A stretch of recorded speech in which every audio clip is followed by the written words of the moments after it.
सगळ्यांचं स्वागत आहे। आज आपण कलेजी मसाला करणार आहोत। हे बघा कलेजी पाव किलो आणि एक कांदा आहे, कढीपत्ता आहे आणि हळद आहे। पहिला आपण ह्याला शिजत टाकणार आहोत। पॅनमध्ये कांदा टाकलेला आहे आणि इकडे ह्याच्यावर आपण हळद टाकणार आहोत।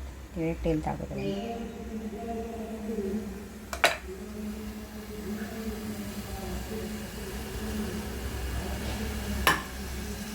कांदा भाजताना आपण त्यामध्ये कढीपत्ता टाकायचा।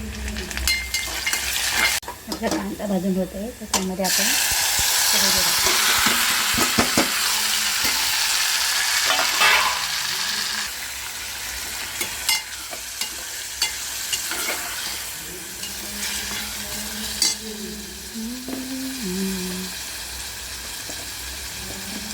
म्हणजे आपण ऑलरेडी हळद टाकलीच होती पण आणखीन थोडी हळद टाकायची।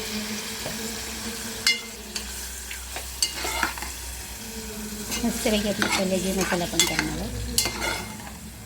ते थोडं मस्तपैकी आपलं त्या कलेजी थोडं पाणी टाकलं आणि शिजू द्यायचं। यावर झाकण टाकायचं। आपण आता झाकण हे आपले कलेजी शिजून झालेले आहे। आता आपण ह्याला फोडणी देणार आहे। त्या फोडणी देण्यासाठी एक कांदा घेतलेला आहे, एक टमॅटो घेतलेले आहे आणि आपला लाल घाटी स्पेशल मसाला आहे तेल भांड्यामध्ये आपण कांदा टाकलेला आहे। आपण कलेजी मसाला करते, काही टाकणार नाही। आपल्या घरगुती ह्याच्यामध्येच मस्तपैकी हॉटेल टाईप कलेजी मसाला करणार। कांदा भाजून होते, कांदा भाजून झालेला आहे।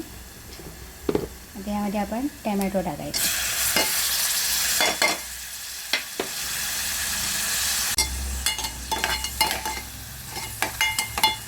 टमॅटो भाजण्यामध्ये हिंग पावडर टाकायचं।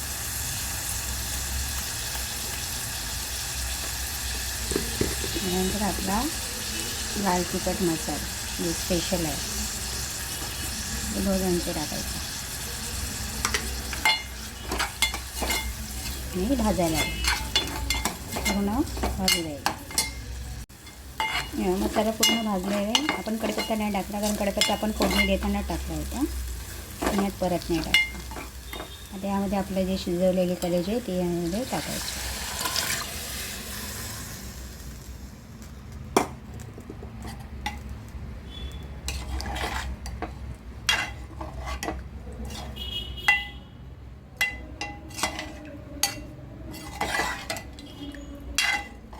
याला एक उकळी येऊ द्यायची। मस्तपैकी कलेजी मसाला आपला तयार होतो।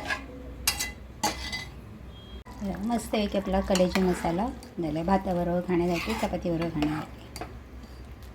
आता आपण गॅस घालूया। आवडल्यास ते लाईक करा, सबस्क्राईब करा आणि तुम्ही पण अशा पद्धतीने करून खा। हे बघा मस्त झालेलं आहे।